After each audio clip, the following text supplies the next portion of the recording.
Ассаламу алейкум, урматтуу достор. Бүгүнкү менин айта турган темам бул Жалал-Абадтагы жер үстүндөгү өтмөк, орусча айтканда пешеходный переход. Көп эмес, бир 2-3 жерди эле тартып көрсөтөйлү.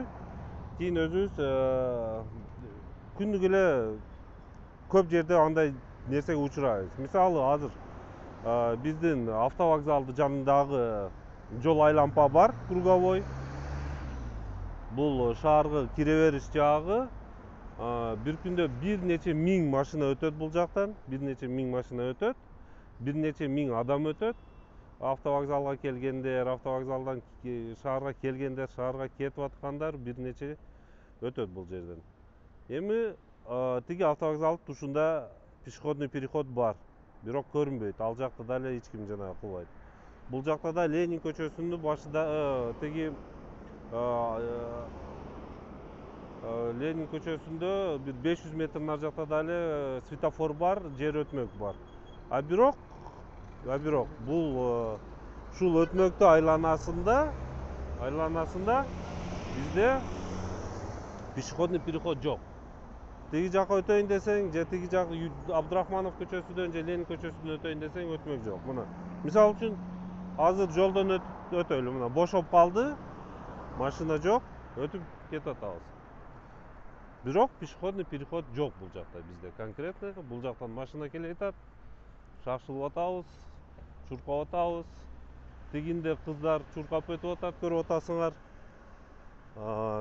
Тигинде дагы кыз турат. Балким бирөөнү күтүп аткандыр, балким жолдон өтө албай аткандыр.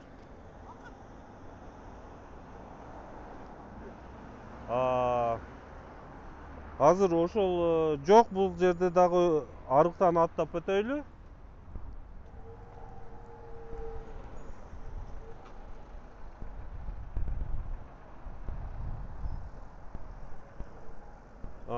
Бул биз азыр Ленин көчөсүнөн өттүк.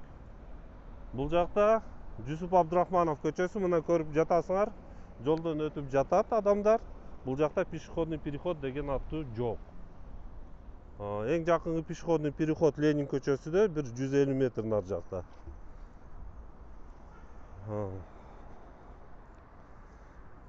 Мен ойлойм, бул Жалал-Абад шаарынын бир көйгөйлүү маселелеринин бирөө деп. Себеби бизде пешеход бар жерде шопурлар 50 на 50 өткөзөт адамдарды, а пешеход жок жерде шопурлар вообще эле өткөзбөйт адамдарды.